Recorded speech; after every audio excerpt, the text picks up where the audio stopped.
Lúcia aceita essa chave suja com as mãos trêmulas e a prende no cós da saia, como se a metal frio pudesse costurar-lhe-se um pouco de sossego ao corpo já gasto. O vento corta o corredor do asilo.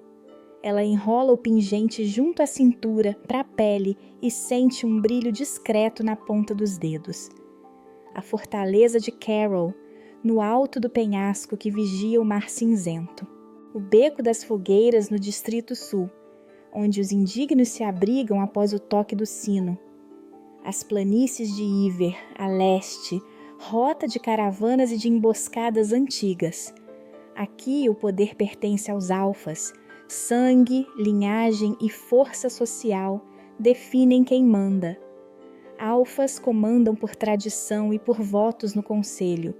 Não existem mandos absolutos. Vínculos de alfa não quebram vontades como mágica. Usá-los arranca energia do corpo e da mente.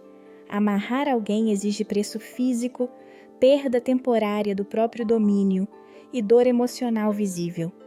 Todo ato de dominação deixa marca e todo privilégio cobra sua conta.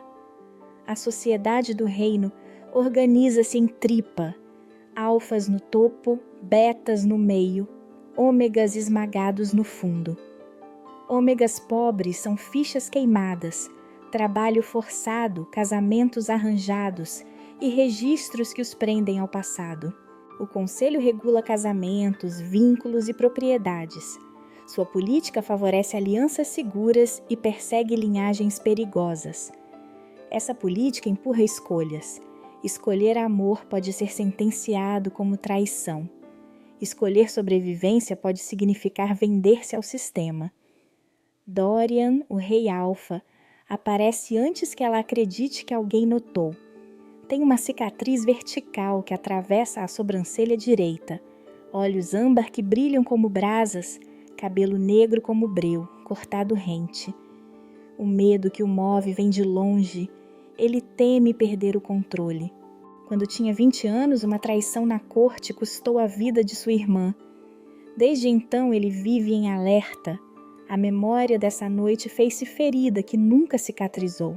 Ele teme confiar. Externamente, Dorian enfrenta o conselho que sussurra e os rebeldes que se levantam nos guetos. Boatos de fraqueza corroem sua autoridade. Alguns discutem sua linchagem simbólica.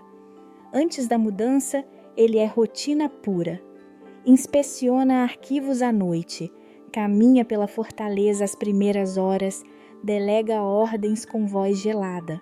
Emoções dominantes, controle e distância. Hábitos: revisar mapas, checar vigias, pôr nomes em listas. Seu desejo declarado é manter a ordem. O que ele precisa, e não sabe admitir, é aprender a confiar, permitir que alguém o aproxime sem que a presença seja uma ameaça ao trono.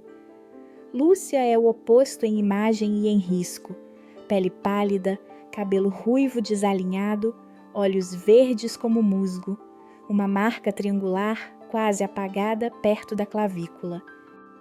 O conflito dela nasce da vergonha. Foi registrada como órfã de uma família acusada de traição. Aos 6 anos, viu soldados arrancarem a mãe e o pai. Ouviu correntes e gritos. A culpa e o medo moldaram sua vida. Ela sobrevive nas ruas, esconde cicatrizes, faz-se pequena. O segredo dela é concreto e perigoso. Lúcia é a última descendente direta da linhagem proibida dos Carroll, que manipula vínculos alfa, capaz de romper ligações ou forjar novos pactos entre um alfa e outro. Esse dom pode anular um vínculo selado, libertando um alfa de uma cadeia. Pode também costurar pactos inventados, reescrevendo hierarquias. As implicações são claras. Ela é chave e ameaça. Quem a tem pode desestabilizar reinos. Quem a controla pode comprar aliança eterna. Antes do abrigo, Lúcia vive dominada por medo misturado com uma esperança que lhe é teimosa. Sua luta diária é sobreviver. O que a move é provar sua inocência, ou ao menos proteger os poucos que ainda confiam nela. Ela quer segurança, na verdade precisa de autonomia, provar seu valor sem que os outros a transformem em gado político. O símbolo que prende tudo chama-se pingente de aço de Carol. É aço trabalhado, prata escurecida, 2 centímetros de diâmetro. Gravado nele 2 lobos entrelaçados e uma data em numerais antigos. Lúcia o guarda preso ao cós, junto à pele. Para alguns é apenas relicário, para outros é selo que identifica direito de sangue. Quando um escriba do conselho passa pela porta e o vê brilhar sob a luz, congela. Um nome é sussurrado, uma memória se move. A origem do dom de Lúcia é de linhagem proibida, remota e ritual. A primeira vez que se manifestou foi aos 9 anos, numa noite de inverno, quando o fogo da lareira curvou-se ao seu gesto e apagou sem vento. Ela não entendeu. Desde então, sinais sutis aparecem, uma brisa que obedece a um pensamento, uma cortina que tremula sem toque. Nesta noite, o pingente cintila como se respondesse ao coração dela, uma faísca mínima, um lampejo de luz que ninguém mais nota, menos ainda compreende. Usar esse dom sempre teve custo. Depois da manifestação, Lúcia ficou exausta por dias, o corpo doeu e a voz falhou. O preço sempre acompanha a prática. O antagonista é Lord Valtar, presidente do conselho, rosto sempre em pedra, mãos que apertam contratos antigos. Sua motivação nasce de medo e vingança. Um ancestral foi traído por um Carol e Valtar transformou a ira em lei. Ele quer eliminar qualquer resquício da linhagem que ameaça a estabilidade que comprou. Foi ele quem ordenou as prisões que destruíram a família de Lúcia. Agora ele vê em Dorian uma porta para controlar o trono. Manipulará rumores para alimentar o medo do rei. O encontro entre Dorian e Lúcia não é por acaso. Após um ataque a casas no Distrito Sul, o rei ordena abrigar os deslocados na fortaleza. Lúcia entra por necessidade logística, entrega a chave, aceita o último quarto oferecido. Quando o pingente surge, um escriba retrocede. Dorian observa a gravação e franze. Ele não esmaga na mulher na entrada. Em vez disso, interrompe a ronda, aproxima-se e diz com voz curta: "Ela fica sob minha guarda." A decisão ali, a promessa tácita de transformação. Começa o jogo, convivência que expõe feridas, jogadas de poder e um segredo que pode aprisioná-la ou libertá-la.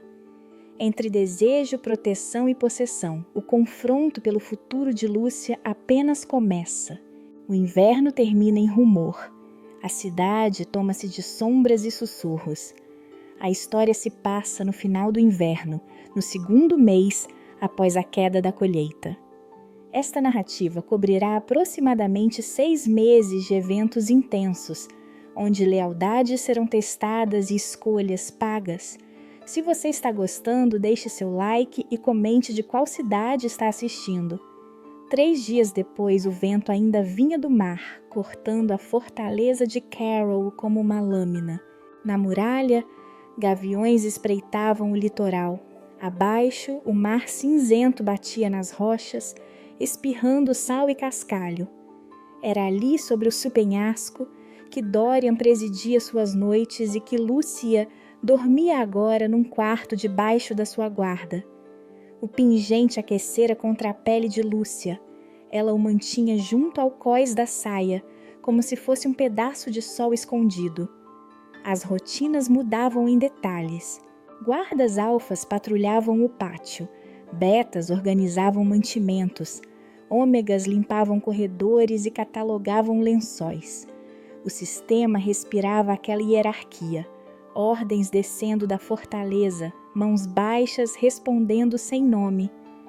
Dorian havia permitido uma exceção. Lúcia podia transitar pela ala leste, onde estavam os arquivos e a pequena horta de ervas, um gesto que para ele era mais lógico do que caridoso. Ainda assim, Era um passo concreto. Ele havia ordenado a retirada de um par de guardas redundantes da porta dela e substituí-los por um vigia conhecido por lealdade silenciosa. Um risco calculado. No início da manhã, uma mulher entrou no corredor com passos largos e mãos calejadas. O rosto dela tinha linhas duras.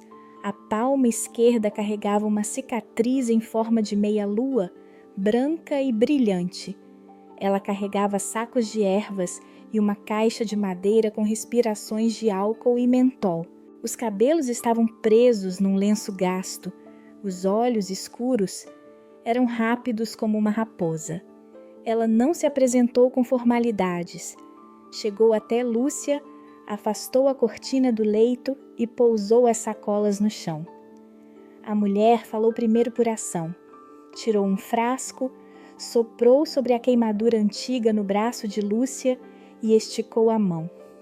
"Sou Mara", disse, as sílabas saindo curtinhas. "Cuidaram de mim na noite do saque. Devo-lhes a vida. E eu vim pagar a dívida." A entrada de Mara trouxe cheiro de pinho e algas secas. Algo do distrito sul agitava-se na fortaleza. Ela era curandeira, conhecida nos becos pelas pomadas de salgalha e pelos nós que fechavam feridas como se fossem segredo. Sua motivação era clara: proteger o que era sua dívida e proteger Lúcia, cujo passado ela conhecia mais do que Dorian jamais imaginara. Mara havia escondido Lúcia quando criança, por isso sabia o nome do pai de Lúcia e detalhes que confirmavam a linhagem proibida. Não contou tudo, não ainda. Dorian observou do batente da porta, braços cruzados, rosto como pedra. O medo dele dominava o capítulo. Confiar era uma vulnerabilidade que poderia lhe custar o trono. Ainda assim, ele permitiu que Mara trabalhasse. Enquanto a curandeira massageava um músculo tenso no ombro de Lúcia, falou baixo, direto. "Há ervas que abafam o sangue", disse Mara. "Há nós que escondem nomes em juramentos. Posso mantê-la invisível ao rastreamento do conselho por certo tempo, mas não para sempre." Dorian aproximou-se sem que parecesse se render. Ele fez um gesto pequeno, prático. Pediu à curandeira uma atadura com salgalha para os guardas do portão. O gesto foi uma troca. Ele aceitaria ajuda em logística médica. Eles, em troca, manteriam silêncio. Era um começo. Era também um teste. A intimidade emergiu num instante sem cerimônia. Depois que Mara saiu para organizar a dispensa de ervas, Dorian sentou-se frente a Lúcia na mesa do quarto. A luz do norte vinha através da janela alta, e por um segundo o rosto dele perdeu a habitual distância. "Quando minha irmã morreu", disse ele, voz baixa, "eu prometi nunca confiar sem provas. Essa promessa me protegeu e me isolou." Lúcia enrolou o pingente entre os dedos como se procurasse coragem no metal.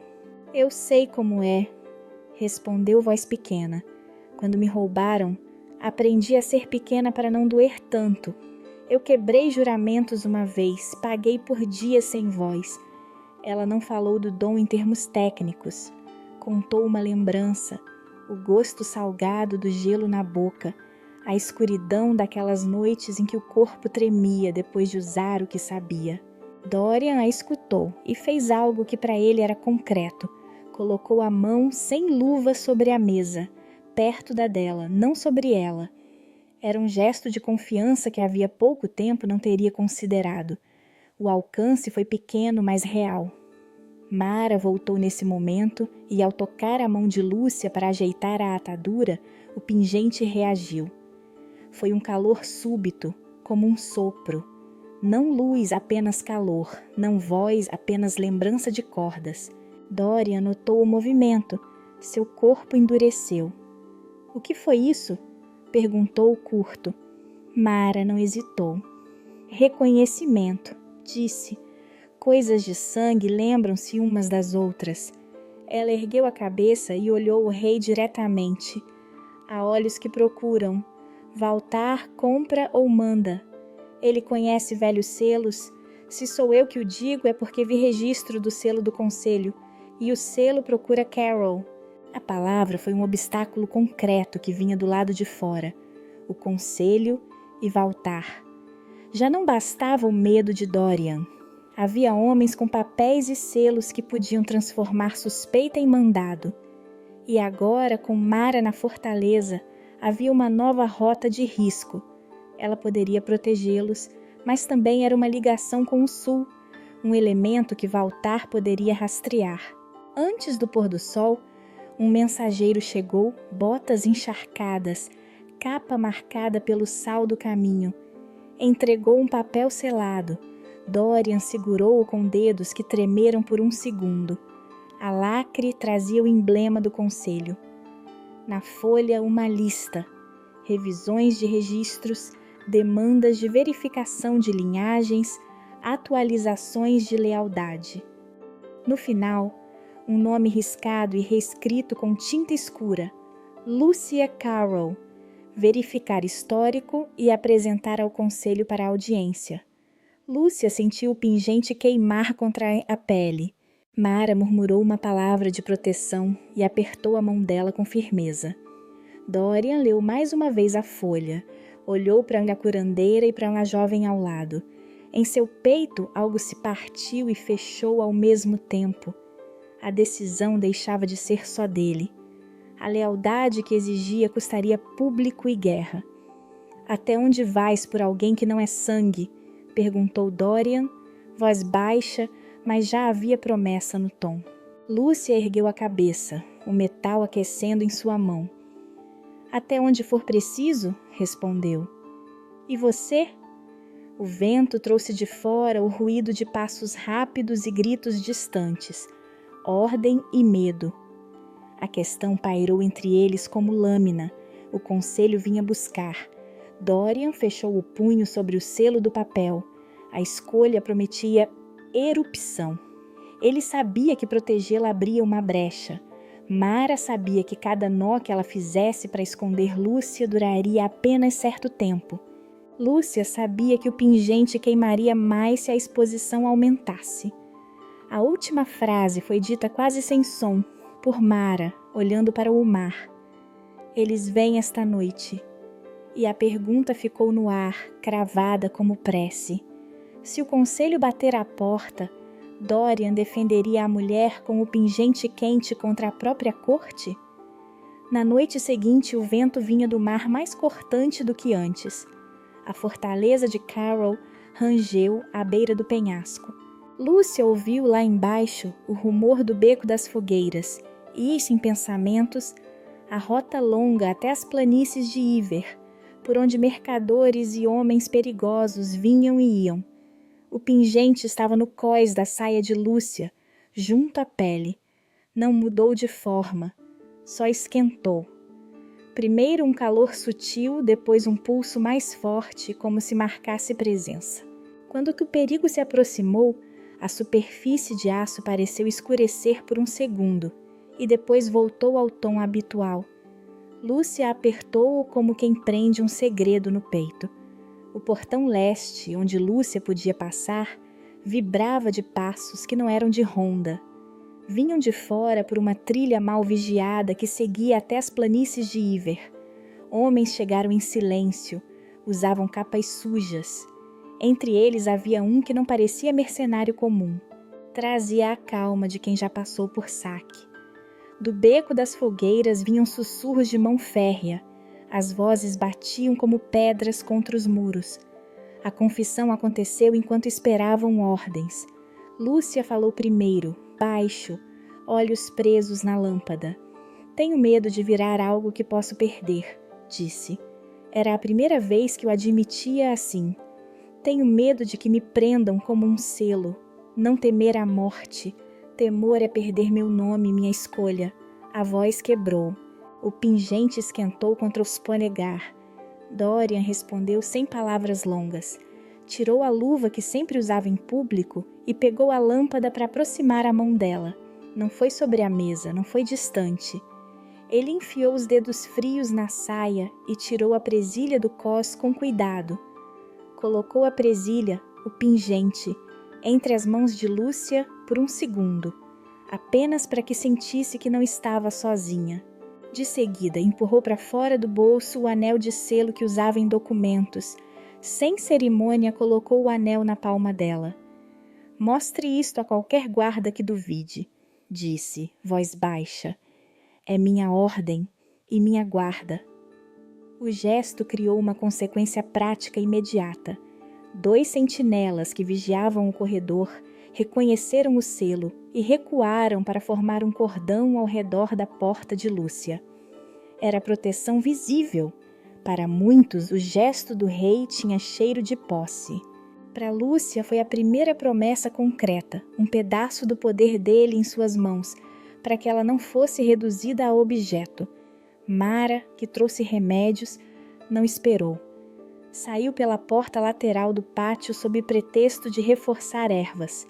Foi buscar padrões falsos junto ao beco das fogueiras para despistar rastreadores. Agiu por conta própria. Sabia que truques do sul funcionavam.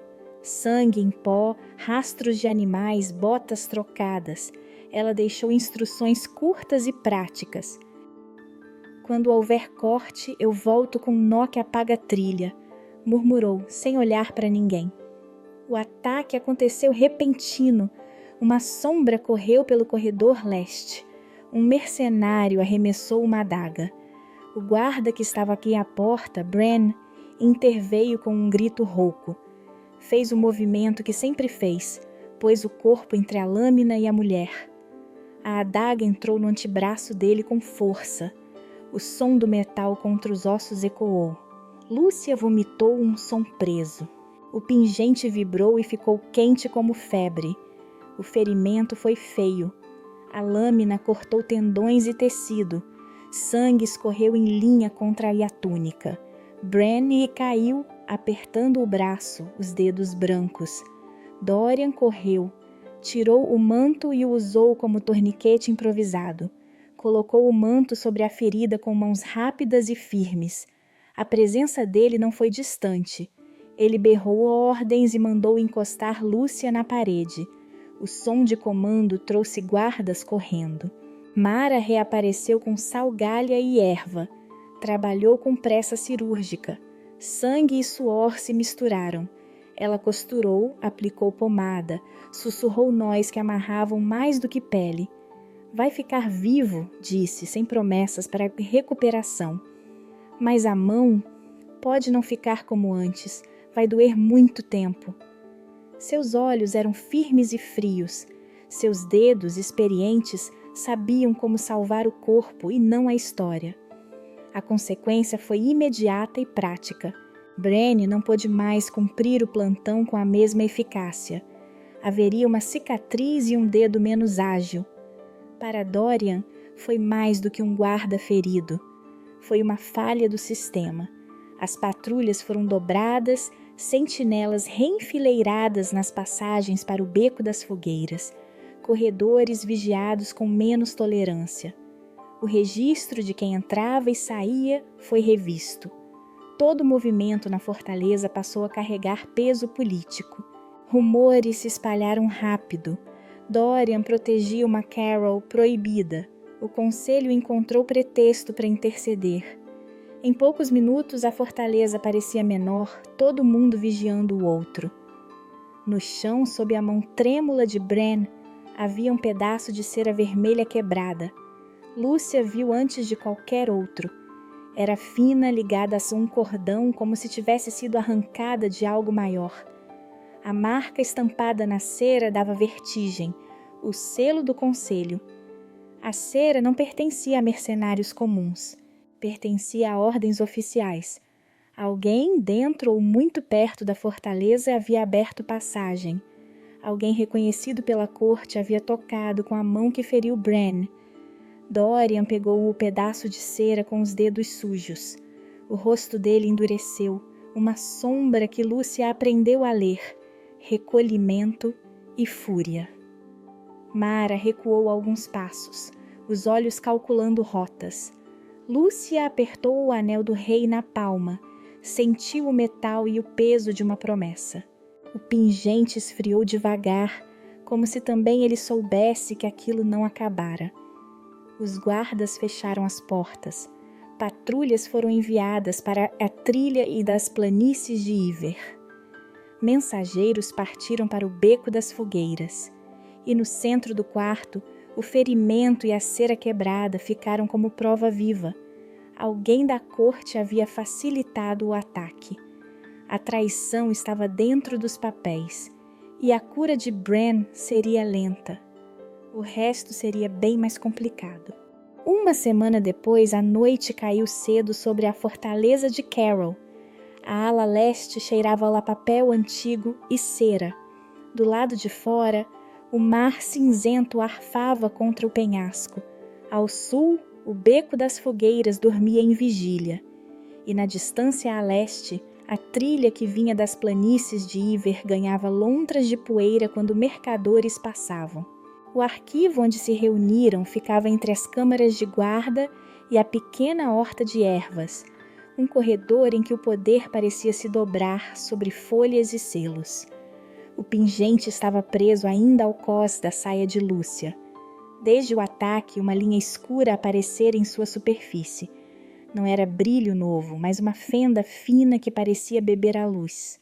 Quando ela passou de polegar, o metal esquentou e vibrou como se concordasse com a urgência daquela madrugada. Harlan entrou sem anunciar. Era um escrivão encurvado, quase tão velho quanto as estantes.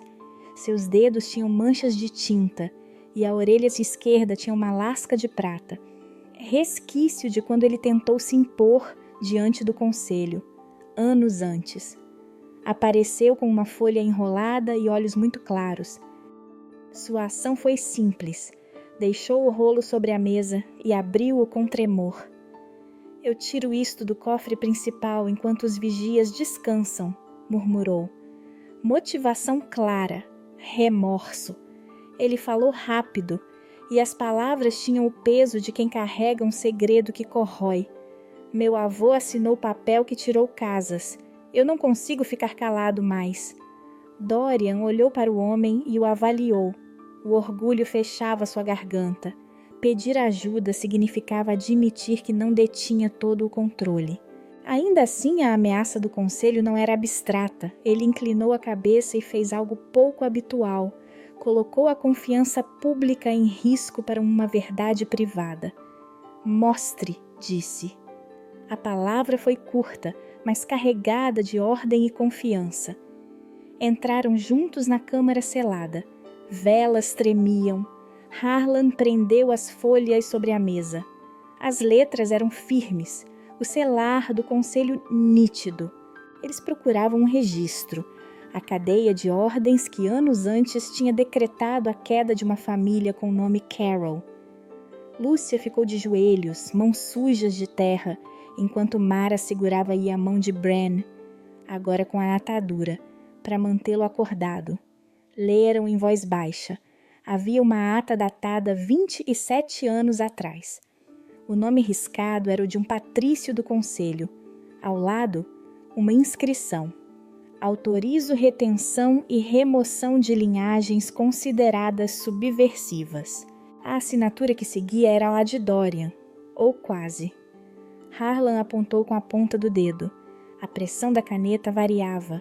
Uma letra parecia pesada demais, a curva no R era diferente. A caligrafia foi adulterada, disse ele. Alguém copiou o selo e apertou a assinatura. Valtar tinha acesso aos rolos, ele poderia ter mandado forjar. Lúcia segurou o pingente e sentiu o metal morder sua pele. Pela primeira vez a peça não apenas esquentou, mas vibrou em cadência com o batimento dela, como se soubesse do nome que lia. A indicação foi clara e cruel. Havia no papel uma ligação direta entre o nome de Dorian e a ordem que deflagrou a perseguição à família dela. Para Lúcia, foi lâmina que atravessou e pelo mesmo corte trouxe uma ponte. Dorian apareceu ali, marcado.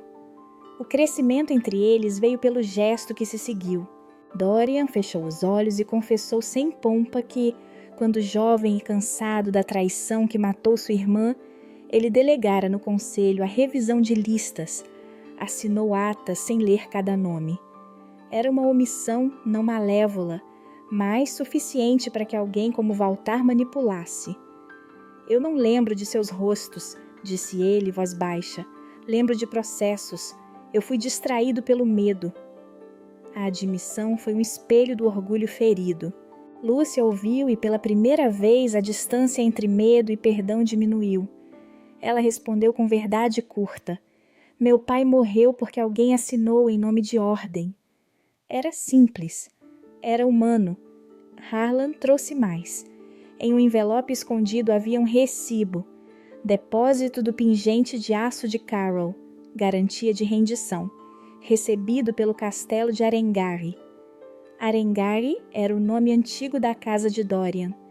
Lúcia leu e a respiração travou. O documento provava que no passado, o pingente havia sido entregue como calção às mãos dos Arengari. A peça que ela guardava agora já esteve no centro de uma barganha. O metal tremeu na mão dela e uma nova linha de ferrugem apareceu na fenda, como se o saber pesasse no aço. O arquivo ofereceu duas verdades que se entrelaçavam. Dorian havia, por negligência e medo, permitido caminhos que Valtar explorou, e Valtar usara a burocracia para forjar evidências e controlar resultados. A política reagiu ao novo saber como ácido. Se a verdade saísse, os alfas se dividiriam. Os betas passariam a sussurrar sobre o rei. Os ômegas veriam esperança e risco em igual medida. O selo do conselho, naquele papel, transformava um favor em arma. A cooperação trouxe consequências imediatas. Harlan declarou que não podia manter o rolo ali. Eles vão buscar registros, avisou. Valtar vai ordenar revista. Se encontrarem isto, eu morro. Brain apertou a mão de Mara e olhou para Dorian com respeito novo e dor antiga. O que fazemos? Perguntou. O gancho final foi direto e urgente. Pela janela, ao longe, soou o toque de cornetas do portão sul. Mensageiros do conselho se aproximavam. A lâmina do vento carregou até ali passos que chegavam. Lúcia apertou o pingente. O metal agora estava quente e a fenda brilhava como veia. Dorian pôs a mão sobre a mesa, a palma aberta, e olhou para eles com algo que não era ordem nem distância, mas escolha. Entregamos isto ao conselho e limpamos o nome dela, custe o que custar, disse. Ou então, se escondemos provas e vamos para as planícies de Iver, onde ninguém conhece nossos papéis. O tempo para decidir foi pequeno. O batimento do pingente marcou os segundos. A escolha estava ali e todos sabiam. Qualquer decisão mudaria tudo. 3 dias depois do arquivo, na fortaleza de Carol, acima do penhasco que olha o mar cinzento, entre o beco das fogueiras ao sul e a trilha das planícies de Iver a leste, a tensão ocupava cada corredor. O ar na câmara de rolos era denso de cera e tinta. O pingente já não estava preso ao cós da saia de Lúcia. Ela o colocara sobre a mesa de carvalho, junto à folha amarelada que Harlan tirara do cofre. O aço brilhou escuro, e a fenda nova na superfície abriu-se como cicatriz que respira. Antes da leitura, Dorian pediu um ritual simples de sua casa, não dos grandes ritos de trono, mas um gesto de calma que os Arengari mantinham quando decisões deviam ser feitas com a cabeça fria. Acendeu-se uma vela curta, a cera aquecida com a palma. Ele mostrou como pressionar o polegar na superfície quente, fazer 3 sopros lentos e firmes, e depois traçar no ar uma linha curta que significava promessa não feita a outrem. Quando Lúcia hesitou, Dorian encostou o polegar no DA, guiando o movimento. O metal do pingente reagiu. Um calor como lareira, um tremor rítmico. A ação era pequena, precisava ser pequena. A respiração dela mudou. O som do mar ficou distante. Mara ficou de vigia na porta. Harlan, as mãos tremendo menos, colocou a folha sobre a mesa. Lúcia abriu o selo com dedos que mal sentiam força. A carta vinha do passado, letra do tipo que as mães rascunhavam à luz do fogo, e dizia ser de sua mãe. Não fora uma peça de burocracia, era um bilhete escondido entre atas, rasgado e dobrado 2 vezes, com cheiro de erva seca. A leitura seria a confissão por escrito, a intimidade que jamais fora dita em voz. Lúcia começou a ler sozinha, depois a voz falhou. Dorian encorajou-a com o olhar para prosseguir. A carta descrevia dias antes da captura, instruções práticas, não magia nova. Se nos pedirem o pingente, deem-no aos Arengari, estava escrito em tinta já desbotada. Que ele sirva de calção, não faça juramentos que prendam sua alma. Se o selo entrar em mãos de homens do conselho, esconda a marca no corpo e espere pela planície. Procure Maris, não se entregue. Havia também uma linha cruamente humana. Meu medo foi maior que minha coragem.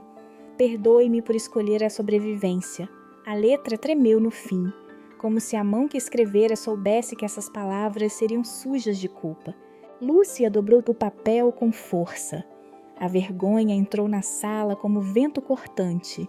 Ela lembrava a noite da perda, lembrava a sensação de se tornar pequeno para caber na dor. Agora a mãe, aquela voz que ela guardara como relíquia, dizia que a escolha de ser entregue como calção fora consciente. A revelação não aliviou. Abriu ferida nova. Talvez sua linhagem tivera concessões, talvez o sacrifício fora pensado e não apenas arrancado. O medo de ser usada, de virar selo comercial, cresceu.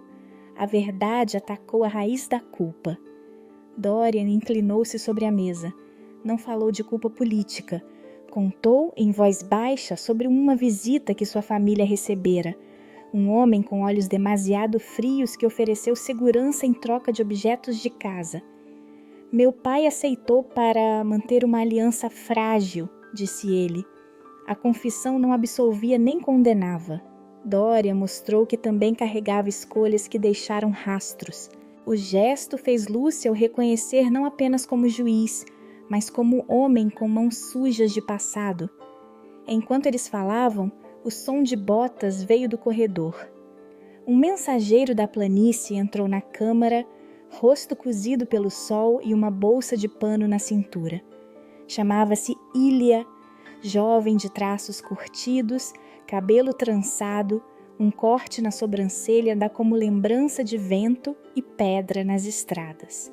Trazia motivação clara, procurar parentes e oferecer notícias por moedas, e ao ver a carta soltou um suspiro. Maris me mandou, disse ele, voz direta. Ela vive nas lonas perto da encruzilhada das planícies. Perguntou se havia lugar para uma Carol, que fugia da corte. Ilia puxou do bolso um pedaço de pano com um símbolo bordado, um lobo estilizado, igual ao selo que aparecera na cera quebrada no ataque. O símbolo foi a agulha que costurou medo à cena. O pingente sobre a mesa vibrou com uma pontada mais quente, como se reconhecesse a firma do pano. Harlan mordeu o lábio. Mara fechou o punho. A política local impunha que um sinal assim levado até a planície podia ser lido de 2 maneiras: apelativo a aliados ou bilhete para caçadores. Se Lúcia buscasse Maris, estaria indo em direção a quem prometera refúgio e, ao mesmo tempo, ao alcance do conselho que farejava toda esperança. A leitura da carta e a chegada de Ilia criaram um movimento prático. Dorian precisaria decidir se usaria a trégua do documento para negociar no conselho, arriscando expor a falsificação e dividir os alfas, ou se despacharia homens para as planícies para acompanhar Lúcia até Maris, assumindo fuga e traçando uma rota que Valtar poderia interceptar. Harlan já sussurrou que o selo na cera batia com marcas internas de Arengari. Ilia confirmou que nas planícies ouvira rumores de homens que vendiam nomes por comida. A traição sugerida não era completa prova, mas apontava dedos. Lúcia olhou do papel para o pingente. O aço agora tinha uma sombra mais profunda no sulco. Ela sentiu a escolha como uma porta que os empurrava. Dorian ergueu a mão, não para ordenar, mas para oferecer. Diga-me se quer que eu a leve até Maris ou que eu enfrente o conselho por você. A promessa carregada pelo anel no bolso dele um dia antes voltou a ser algo prático. Não era possessão, era proposta de risco compartilhado. O gancho veio com a última linha da carta. Havia um nome rasurado, uma palavra que parecia nome de quem fizera o acordo. E no canto do papel, uma mancha de cera com o mesmo lobo bordado por Ilha. A coincidência era uma pista nova. Alguém ligado a Arengari, talvez um traidor de casa, tivera contato com as planícies. A decisão precisava ser tomada ao amanhecer. Lúcia fechou os dedos sobre o pingente. O aço esquentou como se respondesse. Não mais apenas selo, mas bússola. A escolha lhe estava posta.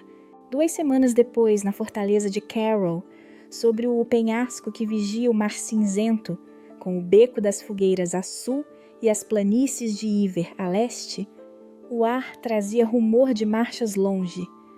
O pingente descansava sobre a mesa de carvalho, ao lado das folhas de Harlan.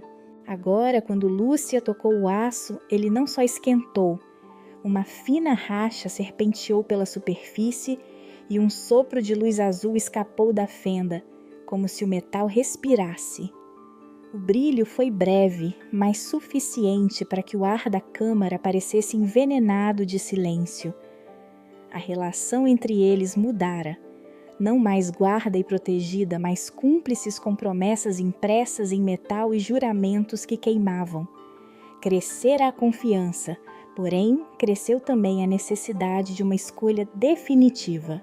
À mesa, Lúcia olhou para Dorian e perguntou sem palavras longas se poderiam ficar juntos para enfrentar o conselho ou se deveriam se separar para salvar o que restava.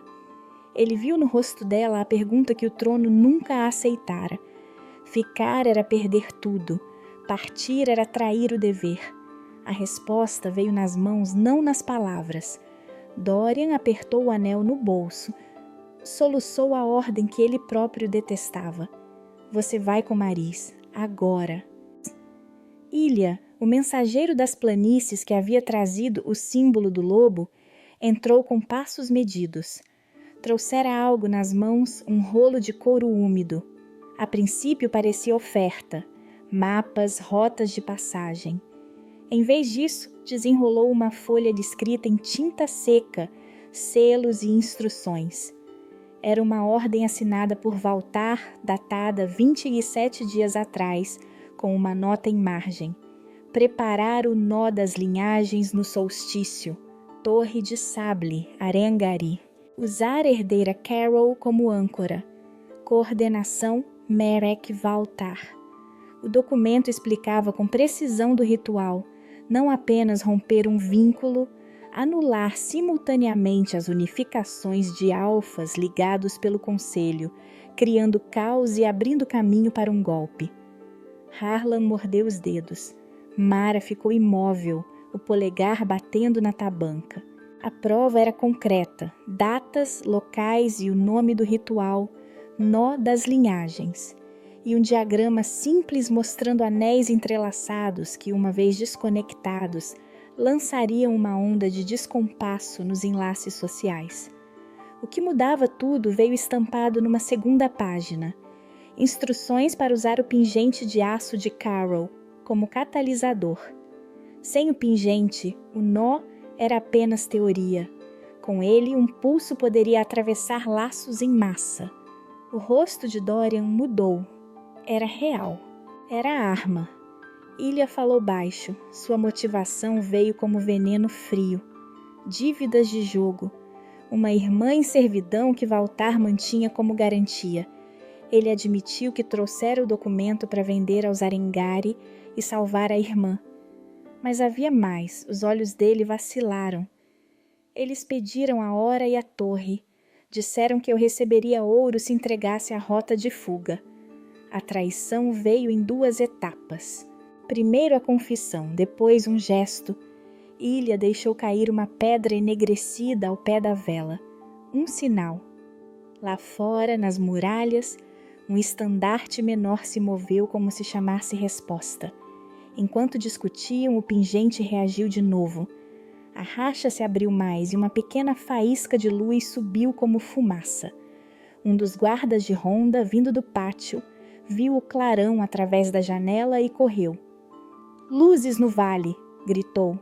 Nada era acidental. O documento de Valtar vinha com coordenadas. Torre de Sable, antiga ala dos Arengari, nascente do sol no dia do solstício, daqui 27 dias. O plano era simples e monstruoso. Usar Lúcia como âncora para quebrar os vínculos alfa em toda essa região no momento em que o conselho se reunisse para confirmar um novo editor de decretos. A repercussão foi imediata. Mensageiros do conselho dobraram as rotas. Nas planícies de Iver, caravaneiros bocejavam sobre cortes de trilhas e oferta de escoltas. No beco das fogueiras, homens empunharam facas novas, vendo na notícia promessa de mudança e fonte de vendetta. O conselho reagiu como fera ferida. Ordens de patrulha intensificadas, postos extra nas estradas, bandeiras com o selo do conselho içadas mais cedo que o costume. Rumores viravam gritos. Dorian protegeria uma arma. Valtar iria agir primeiro. Diante da prova, Dorian impôs a escolha final. Levarás Maris às planícies agora. Eu apresentarei o documento ao conselho amanhã, publicamente, forçando Valtar a se mover à vista de todos. Era plano que podia limpar o nome de Lúcia e expor a conspiração, ou ser armadilha que destruiria o pouco que ainda tinham. Lúcia, com o pingente na mão, sentiu o metal vibrar como se antevisse o corte. Permanecer junto significaria transformar Dorian em alvo direto. Partir significava apagar a possibilidade deles dois contra o mundo. Quando ela assentiu, Ilha ergueu a cabeça e, por um instante, a expressão dele foi outra. Remorso e algo como medo puro. Então, sem aviso, ele virou-se para ir à porta e soltou uma palavra curta. Do lado de fora, um mensageiro que se misturara à guarda cobriu a torre de vigia com um pano negro. Uma trombeta respondeu no vale, sinal combinado. Ilha tentara salvar a irmã 2 vezes. Ao anunciar o sinal, revelou que também havia enviado as coordenadas para Valtar. O sopro azul do pingente cresceu e pela primeira vez a fenda alargou-se mais, soltando um fio de luz que subiu até a janela e parecia farejar o céu. Guardas gritaram, traição, e correram. Dorian agarrou a capa. E aí... olhos como ferro. Mara puxou Lúcia pelo braço, empurrando-a para o corredor onde um carro de viagem esperava com homens do sul. Lúcia lutou por um segundo, desejando que ele a seguisse. Dorian olhou para ela, a decisão gravada na face. Vai, sussurrou. Vá agora. Ele empurrou-a para dentro do carro. Os homens fecharam a lona. Do lado de fora, os primeiros golpes soaram nos portões do pátio. No vale, lanternas acenderam como olhos. A luz azul do pingente escapando pela racha desapareceu no ar como se fosse chamada por algo maior. Ilha foi puxado para trás por guardas. Sua boca se contorceu em pedido mudo. Bran, ainda com a mão atada, berrou por Dorian. A carruagem partiu, a lona batendo. Dorian correu para a muralha enquanto o som de trombetas do conselho e de Valtar misturava-se num único aviso. O nó das linhagens estava em movimento. 4 dias depois da partida, a estrada que descia da fortaleza de Carroll para as planícies de Iver era um fio de lama cortado por água. A carruagem seguia para leste, deixando o penhasco e o mar cinzento para trás à esquerda, e com o beco das fogueiras a sul, ainda ecoando rumores como referência sempre presente. Lúcia ia no fundo, embrulhada, o pingente na palma fechada. A fenda na aço agora havia aberto-se mais. A racha cuspia às vezes um sopro frio, outras vezes um calor curto, como se o metal tomasse pulso do corpo dela. Estava com Lúcia, quente contra a pele quando-lhe o vento cortou, e emitia pequenas vibrações que ela aprendeu a ler como urgência. A tempestade veio pela manhã, grossa como promessas quebradas.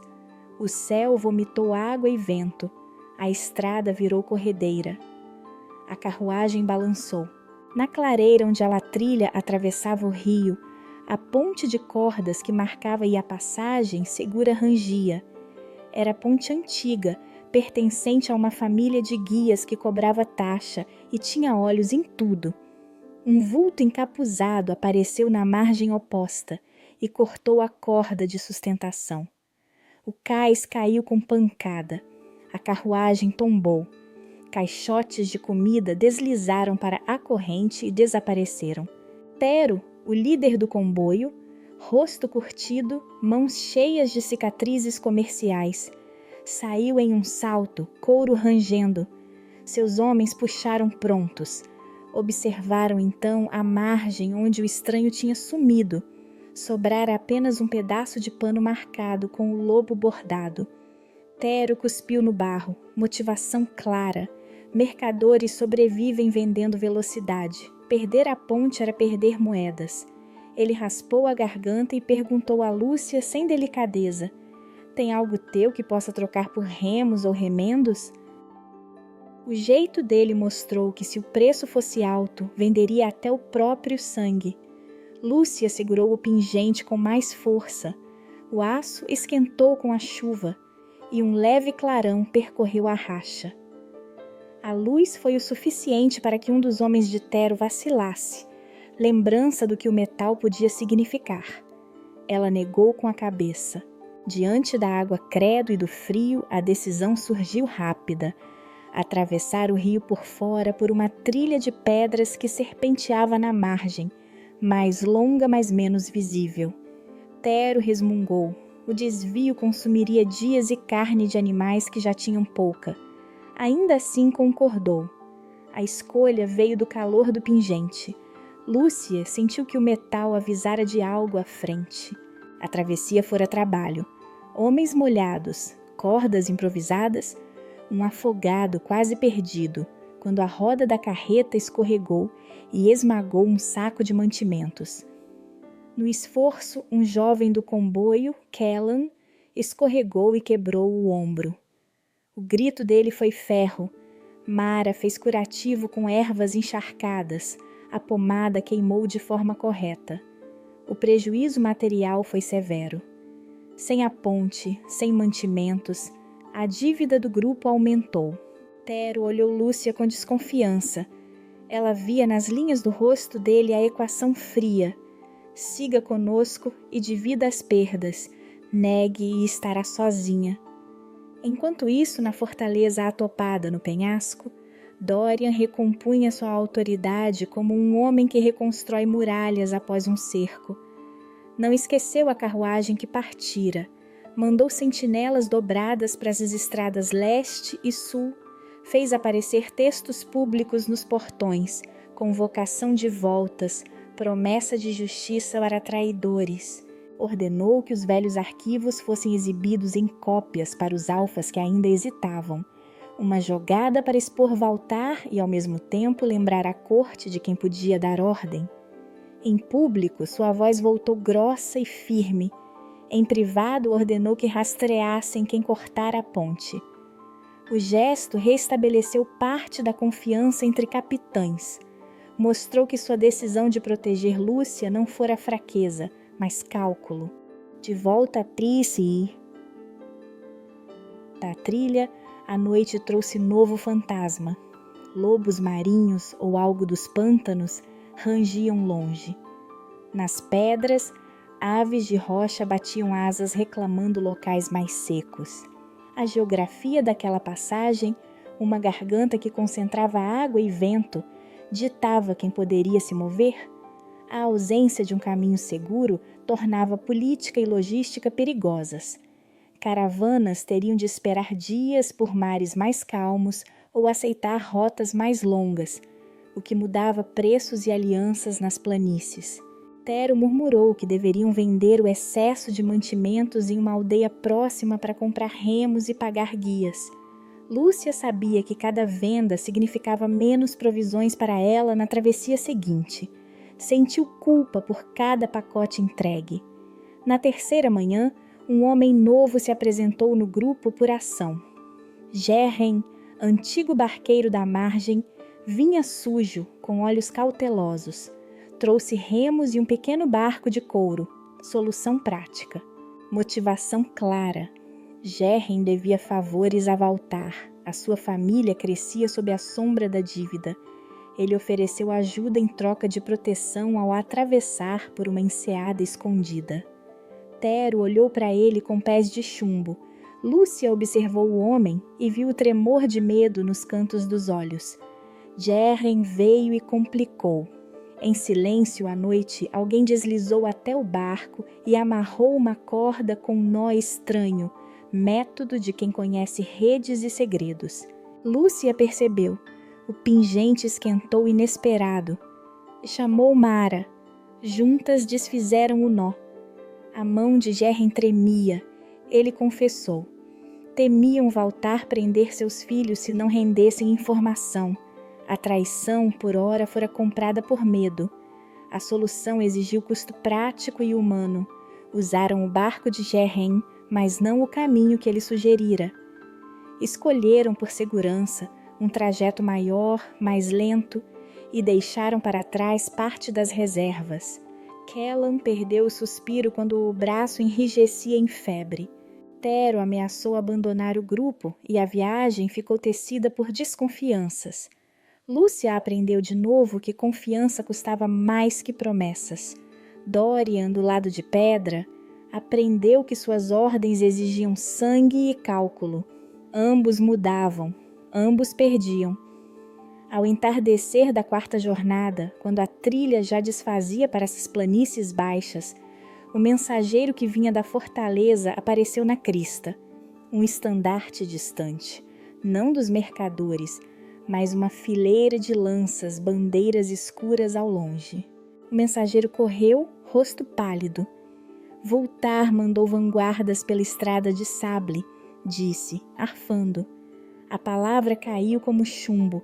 O pingente na mão de Lúcia queimou com um calor aberto. Não ameaça nova, mas aviso. A aproximação era real e próxima. Embaixo a água ainda corria, e no ar havia cheiro de ferro e algo antigo como pólvora. A escolha voltou a bater na porta, enfrentar ou atravessar e chegar aos planícies para buscar Maris. O comboio parou. Tero engoliu em seco. Kellan apertou o lenço sobre o ombro ferido.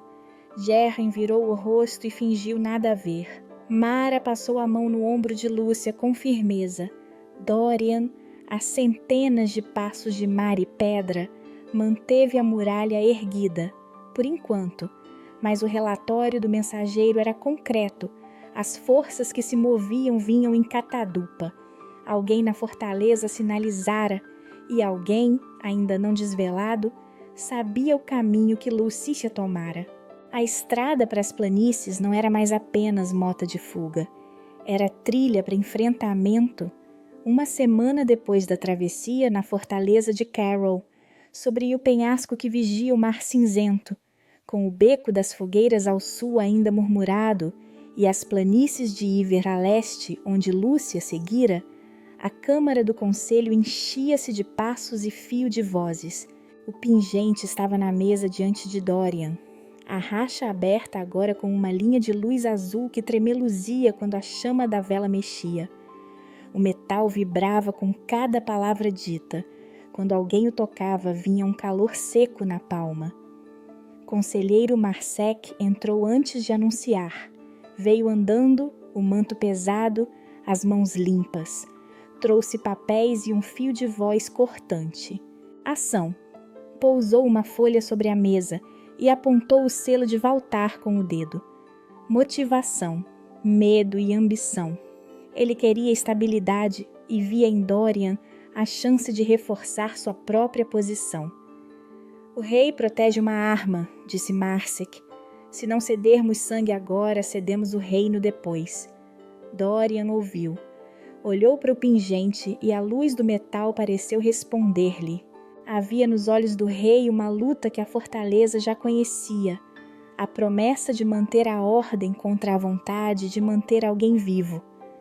Harlan estava ali também, mãos marcadas de tinta, rosto pálido.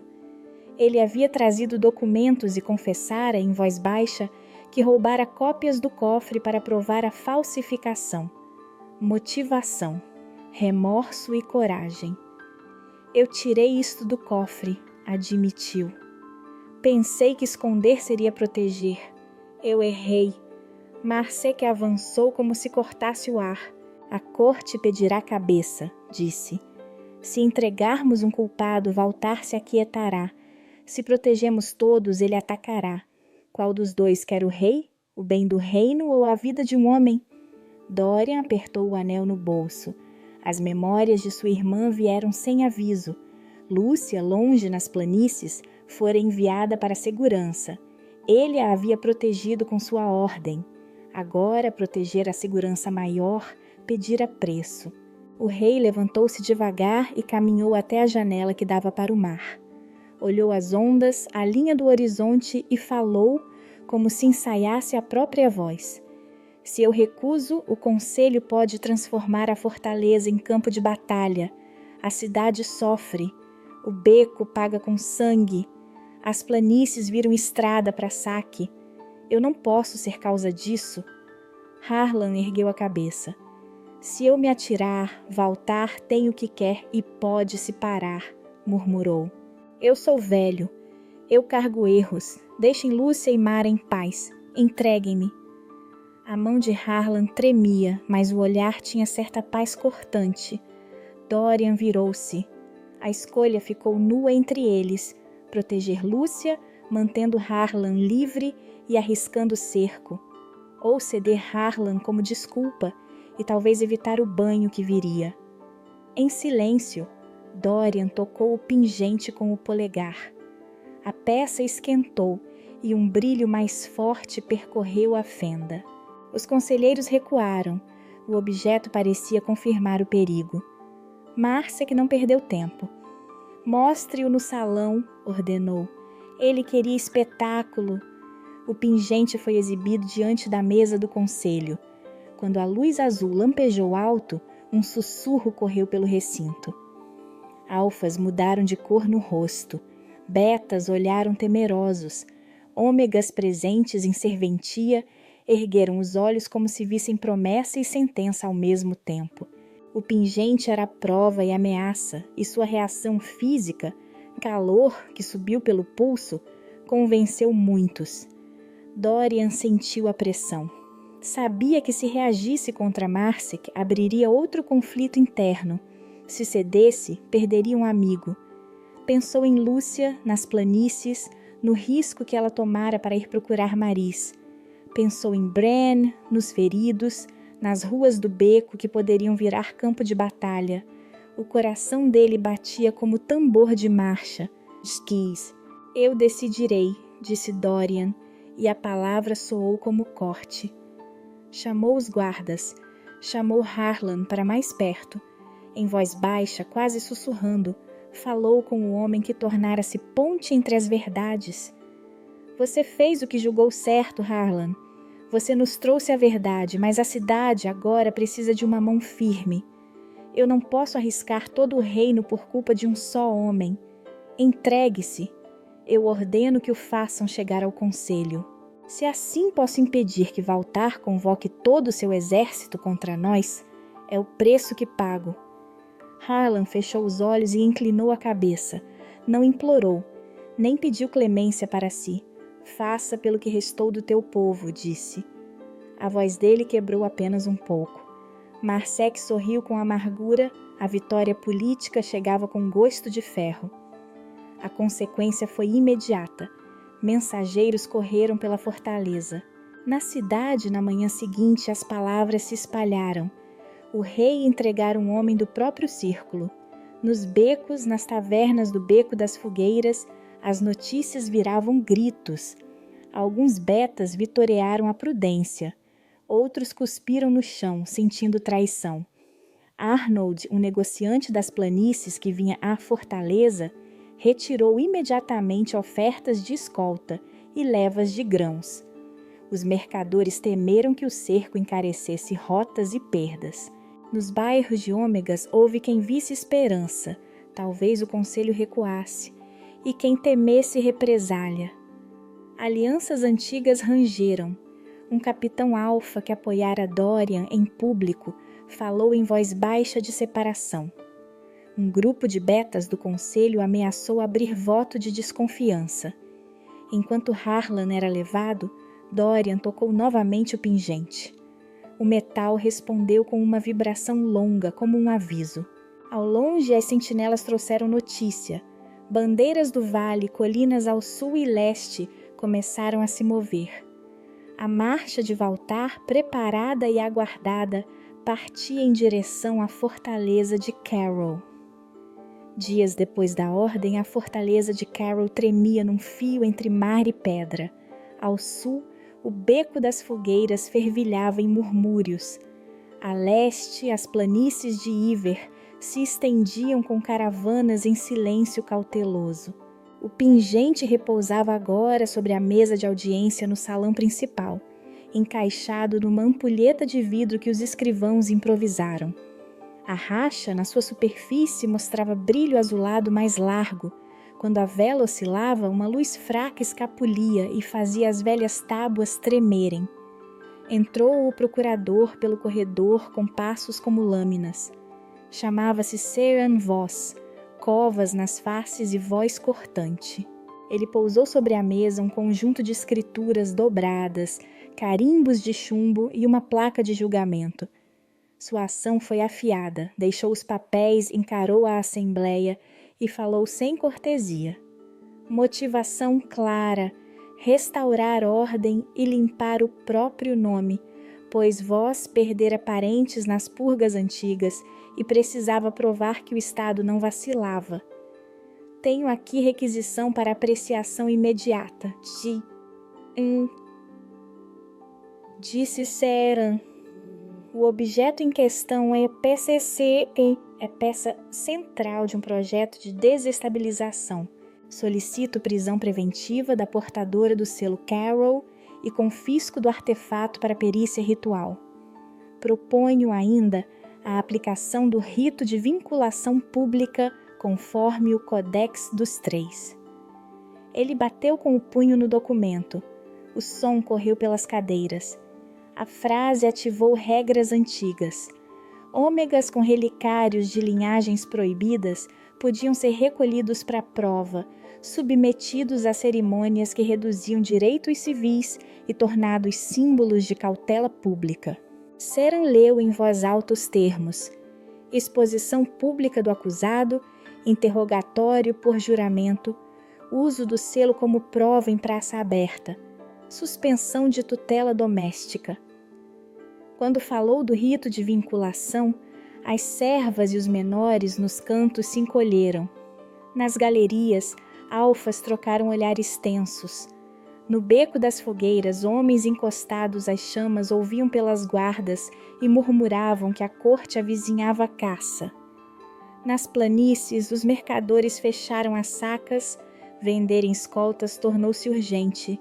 Dorian levantou-se devagar. O salão inteiro esperou. Sua reação foi inesperada e crua. Tirou o broche de ordem, não a coroa, e deixou-o sobre a mesa ao lado do pingente. Não foi uma promessa de proteção apenas, foi uma declaração legal. A custódia desta pessoa é da coroa enquanto eu assim ordenar, disse ele. Qualquer tentativa de apreensão será contestada até tribunal real. O gesto era inédito.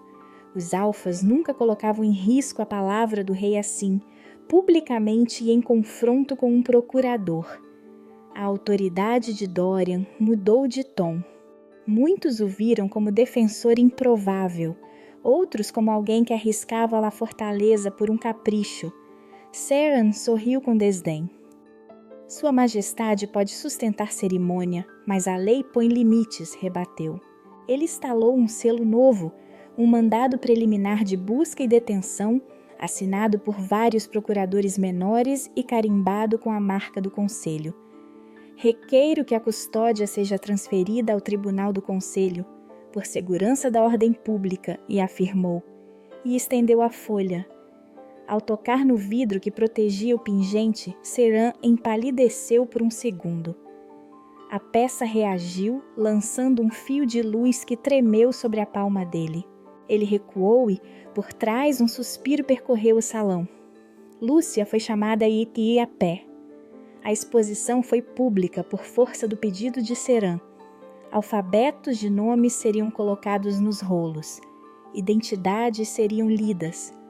Quando o nome dela ecoou, uma parte da multidão na praça sentiu um frio antigo. No beco das fogueiras, mulheres juntaram filhos ao peito. Nas planícies, nas estalagens, os cozinheiros diminuíram o fogo. A lei impunha que a linhagem fosse anunciada para que a comunidade escolhesse como reagir. A humilhação era ritual. Voz empunhou o pingente como prova. Ao apresentar o metal frente às janelas abertas, a luz azul saltou. Lúcia estremeceu, olhos fechados, como se a memória do aço cortasse pele e pensamento. Seus dedos buscavam o vazio do cós. O coração dela abriu-se como ferida visível. Um murmúrio percorreu os presentes, alguns de piedade, outros de ódio. O efeito físico foi simples e cruel, lágrimas nos olhos dos que a conheciam e calafrios nos alfas que lembravam do poder do objeto. Dorian reagiu com outra medida inédita. Ordenou que as portas da fortaleza fossem trancadas, enviou mensageiros para as muralhas e declarou que nenhum agente do conselho entraria para levar a acusada sem sua assinatura direta. Ele assinou com a própria mão um documento de defesa provisória que estabelecia Harlan como advogado do fato e pedia audiência real com prioridade. Acionou ainda os clarins, convocou cidadãos de casas de aliados para assistirem ao procedimento. Era preparação de espetáculo judicial, tentativa de tornar o processo público e dificultar ações em segredo de Valtar. A consequência imediata foi política e visível. Marsec e os outros conselheiros se dividiram.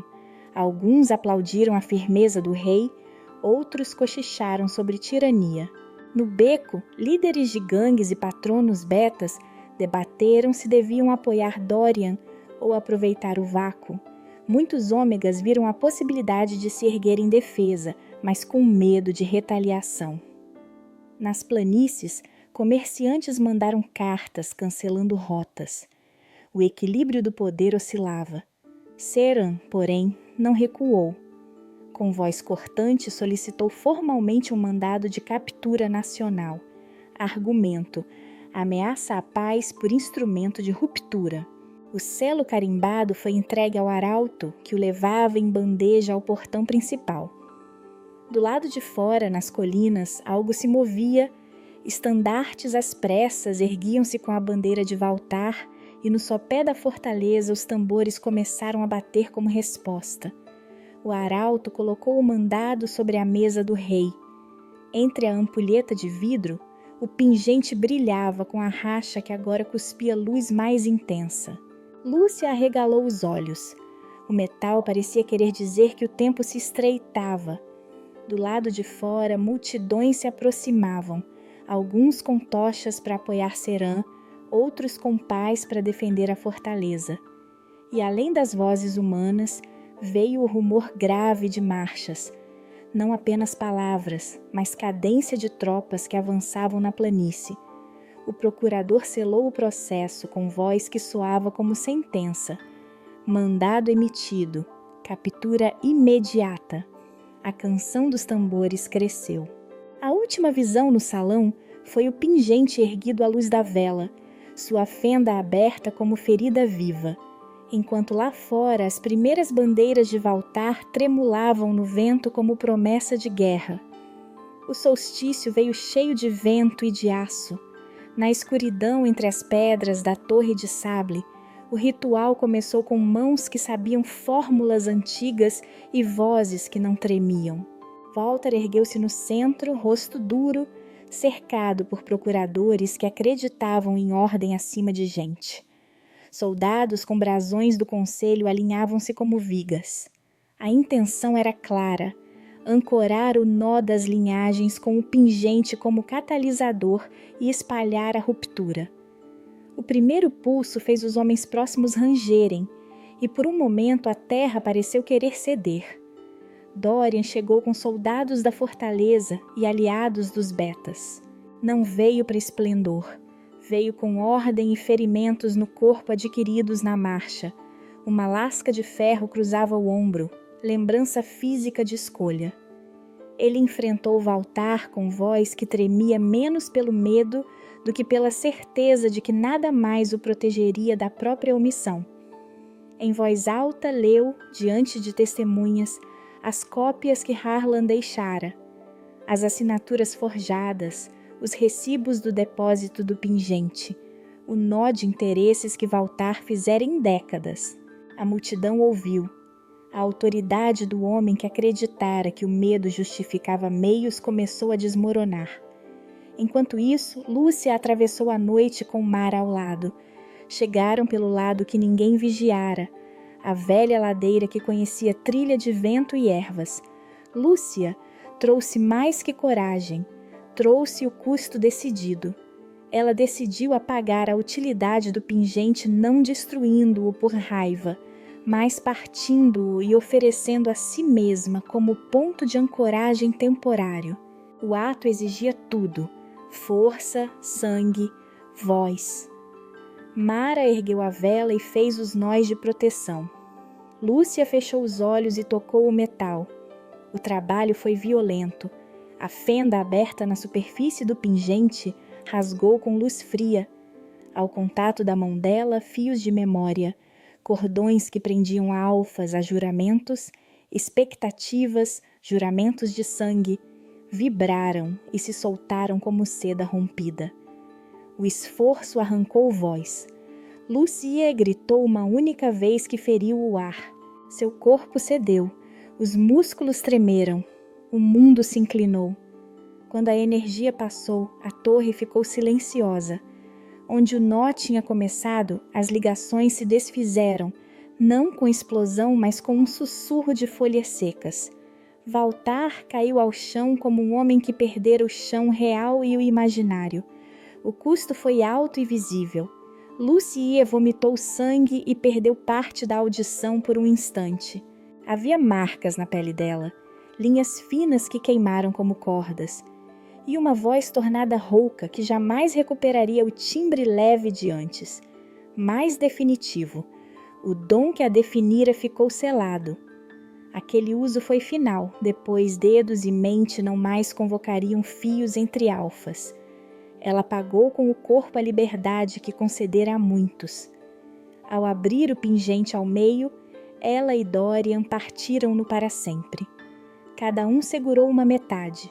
O metal em suas palmas escureceu, e a luz que outrora pulsara tornou-se apenas brilho morno. Nenhuma metade voltaria a acionar nó algum. Dorian depositou sua parte num cofre de pedra na fortaleza. Lucia guardou a outra no interior de sua saia, junto ao coração, para lembrar do preço. Valtar foi preso ali mesmo. A prova escrita, a confissão pública de Harlan, que já circulara entre o povo e a coragem de quem falara, deram margem ao julgamento. O processo foi severo. O conselho desmascarado teve de aceitar que a lei fora usada como arma. Valtar foi condenado por traição e manipulação dos selos do Estado. A execução foi rápida, pública, sem espetáculo. Um corte pelo qual seu nome desapareceu das listas oficiais. Não houve triunfo em sangue, houve silêncio pesado e justiça formal. Muitos na fortaleza celebraram, outros choraram o que se perdera. A queda de Valtar deixou cicatrizes institucionais, mudanças no registro de assinaturas, vigilância dos selos e representação ampliada para betas nas revisões do Conselho, medidas que Dorian assinou nos dias que seguiram, consciente de que o trono que herdara pedira uma reparação real. Os custos humanos ficaram. Harlan, que entregara as cópias, foi capturado antes de a corte reagir. Fez-se julgamento breve, sua morte foi silenciosa, mas não inútil. As verdades que deixou forjaram a base da acusação. Ilia, que inicialmente vendera coordenadas e depois cortara uma corda para atrasar a vanguarda, morreu no confronto. Sua última ação protegeu civis que fugiam do vale.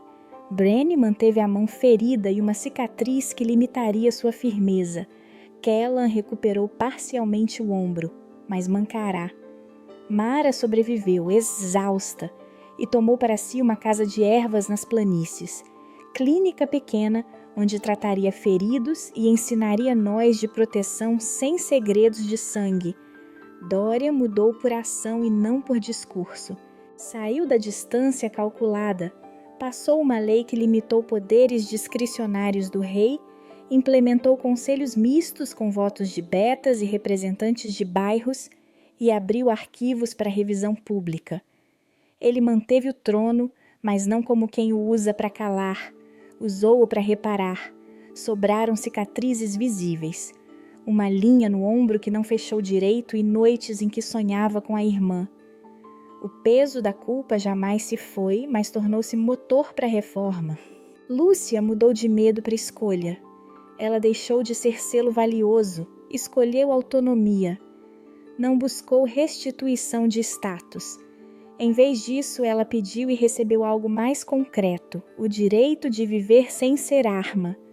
O perdão de Dorian foi prático. Ele reconheceu seu erro em público, pediu desculpas e assumiu as consequências políticas. Entre eles, a relação tornou-se parceria de risco compartilhado, não de propriedade. Meses depois, no alto da fortaleza de Carroll, o vento cortava o penhasco como sempre. A muralha exibia pontos reparados, bandeiras novas haviam sido costuradas para incluir cores do beco e das planícies. Ao sul, o Beco das Fogueiras reconstruíra mercados protegidos por acordos locais e patrulhas mistas. Menos sangue, ainda muita vigilância. A leste, as planícies de Iver mantinham rotas novas e um refúgio reconhecido para os que fugiam de processos. Mares abriram abrigo com pacto de proteção, onde Mara ensinará remédios. Harlan tinha um marcador simples na capela da fortaleza, pouco para a dívida, mas uma lembrança. Ilia virou sussurro de redenção nas tavernas. Dorian apoiou a mão sobre a balaustrada. A metade do pingente que ficou com ele estava guardada num cofre de pedra no salão do conselho. A outra metade brilhava baixo sob o tecido da saia de Lúcia. Eles olhavam para o mar cinzento e para o beco que, ao longe, iluminava-se com fogueiras cautelosas. Em silêncio ajustaram o peso da perda e da escolha. Lúcia segurou a mão de Dorian com a sua, dedos firmes, voz áspera, que já dizia mais que medo. Fizemos o que devíamos, disse ela. Dorian sorriu, imperfeito e certo. Agora guardamos o que sobrou.